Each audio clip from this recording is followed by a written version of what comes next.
नमस्कार। अच्छा, कभी सोचा है कि जब कोई अदालत किसी पर जुर्माना लगाती है और वो इंसान उसे भरता नहीं है, तो आखिर होता क्या है? भारत का जो नया कानूनी कोड है, भारतीय नागरिक सुरक्षा संहिता, उसमें इसके लिए एक बिल्कुल साफ नियम है। तो चलिए इसी को थोड़ा आसान भाषा में समझते हैं। सवाल तो बहुत सीधा सा है, लेकिन है बहुत जरूरी। देखिए, कानून सिर्फ नियम बनाने के लिए नहीं होता, वो ये भी पक्का करता है कि उन नियमों को माना जाए। तो अगर कोर्ट का आदेश यानी जुर्माना नहीं भरा गया, तो फिर कानून क्या करता है? जरा सोचिए, अगर अदालतें बस फैसले सुनाती रहें और कोई उनकी परवाह ही न करे, तो क्या होगा? जुर्माना न चुकाना भी कुछ ऐसा ही है। ये तो सीधा सीधा कोर्ट की अथॉरिटी पर सवाल उठाने जैसा हो गया है ना? इसीलिए इस सिचुएशन से निपटने के लिए एक ठोस सिस्टम होना बहुत जरूरी है। और कानून का जवाब भी एकदम साफ है। Extra jail time. जी हाँ, अगर कोई दोषी जुर्माना नहीं भरता है तो कानून उसे और समय के लिए जेल भेजने की इजाजत देता है। और हाँ, ये जो मेन सजा है ना, उसके ऊपर से है, उससे अलग। तो ये जो नियम है ये आता कहाँ से है? ये दिया गया है भारतीय नागरिक सुरक्षा संहिता यानी BNSS 2023 की धारा 24 में। यही वो सेक्शन है जो डिटेल में बताता है कि जुर्माना ना भरने पर जेल की सजा कैसे और कितनी दी जा सकती है। तो ये जो भारी भरकम सा शब्द है, जुर्माना न भरने पर कारावास, इसका मतलब क्या है? सिंपल भाषा में इसका मतलब है वो एक्स्ट्रा जेल की सजा जो किसी को उसकी मेन सजा के अलावा मिलती है, और ये सजा सिर्फ और सिर्फ इसलिए मिल रही है क्योंकि जुर्माना नहीं भरा गया।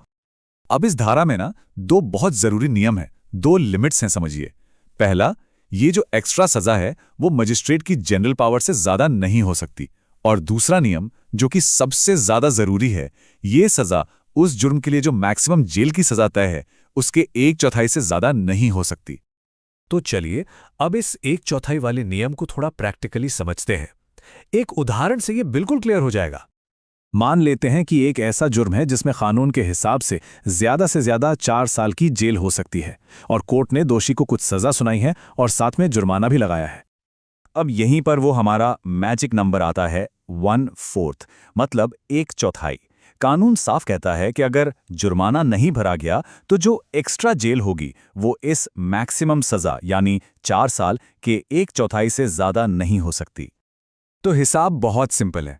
4 साल का 1/4 हुआ 1 साल, यानी कि इस केस में अगर जुर्माना नहीं भरा गया तो ज्यादा से ज्यादा 1 साल की और जेल काटनी पड़ेगी, इससे ज्यादा नहीं। और ये स्लाइड देखिए, इससे फर्क एकदम साफ समझ में आ जाएगा। मान लीजिए कोर्ट ने 2 साल की मेन सजा दी थी। अगर जुर्माना दे दिया तो ठीक है, 2 साल में बाहर। लेकिन अगर जुर्माना नहीं दिया तो उन 2 सालों में ये 1 साल और जुड़ जाएगा। टोटल हो गए 3 साल। अब देखिए, कानून सिर्फ वो नहीं है जो किताबों में लिखा है। समय समय पर अदालतें, खासकर सुप्रीम कोर्ट, इन कानूनों का मतलब समझाती हैं, उन्हें और साफ करती हैं। तो चलिए देखते हैं कि कोर्ट्स ने इस पावर के बारे में क्या कहा है। तो ऐसा ही एक बहुत जरूरी केस है 2007 का, Shantilal versus state of MP का। इसने एक बहुत ही बेसिक बात तय कर दी। इसमें सुप्रीम कोर्ट ने एक बहुत बड़ी बात कही। उन्होंने कहा कि ये जो पावर है ना, ये कोर्ट के पास हमेशा होती है। मतलब अगर किसी कानून में अलग से लिखा भी नहीं है कि जुर्माना न देने पर जेल होगी, तब भी कोर्ट ऐसा कर सकती है। ये उनकी एक इनहेरेंट पावर है। अब एक और इंटरेस्टिंग सिचुएशन के बारे में सोचते हैं। क्या होगा अगर किसी जुर्म की सजा सिर्फ जुर्माना हो, जेल हो ही नहीं? 1957 का बशीरुद्दीन अशरफ का केस इसी सवाल से जुड़ा है। तो कोर्ट ने कहा बिल्कुल वैध है, भले ही उस जुर्म के लिए सिर्फ जुर्माने की सजा हो, जेल की नहीं। लेकिन अगर वो जुर्माना भी नहीं भरा गया तो उसके बदले में सिंपल जेल की सजा दी जा सकती है।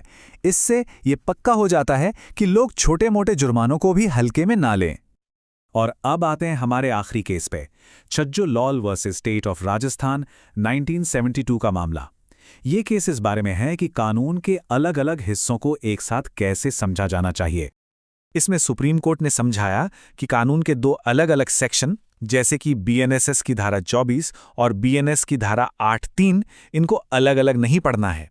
एक सेक्शन मजिस्ट्रेट की पावर बताता है, दूसरा सजा की एक जनरल लिमिट तय करता है। कोर्ट ने कहा कि इन दोनों को साथ में एक दूसरे से मिलाकर पढ़ना होगा ताकि कोई कंफ्यूजन ना हो और कानून सही तरीके से लागू हो। तो इन सब बातों का मतलब क्या निकलता है? ये नियम इतना जरूरी क्यों है? असल में ये सिर्फ एक नियम नहीं है, ये न्याय और पावर के बीच एक बहुत ही जरूरी बैलेंस बनाने का काम करता है। तो आखिर में ये धारा 24 करती क्या है? देखिए, इसके 4 बड़े फायदे हैं। पहला, ये पक्का करती है कि कोर्ट के ऑर्डर की इज्जत हो। दूसरा, वो 1/4 वाली लिमिट लगाकर ये किसी को भी जरूरत से ज्यादा सजा मिलने से रोकती है। तीसरा, ये कोर्ट की पावर और एक आम इंसान के अधिकारों के बीच एक बैलेंस बनाती है। और चौथा, ये हर केस में एक जैसा, एक कंसिस्टेंट सिस्टम बनाती है। तो अगली बार जब भी ऐसा कोई कानून सामने आए तो ये जरूर सोचना चाहिए कि कैसे एक नियम एक तरफ तो स्टेट को सजा देने की ताकत देता है, लेकिन साथ ही उस ताकत पर एक लगाम भी लगाता है। और यही तो वो बैलेंस है जो किसी भी व्यक्ति की आज़ादी और स्टेट की पावर के बीच होना चाहिए। है ना एक सोचने वाली बात?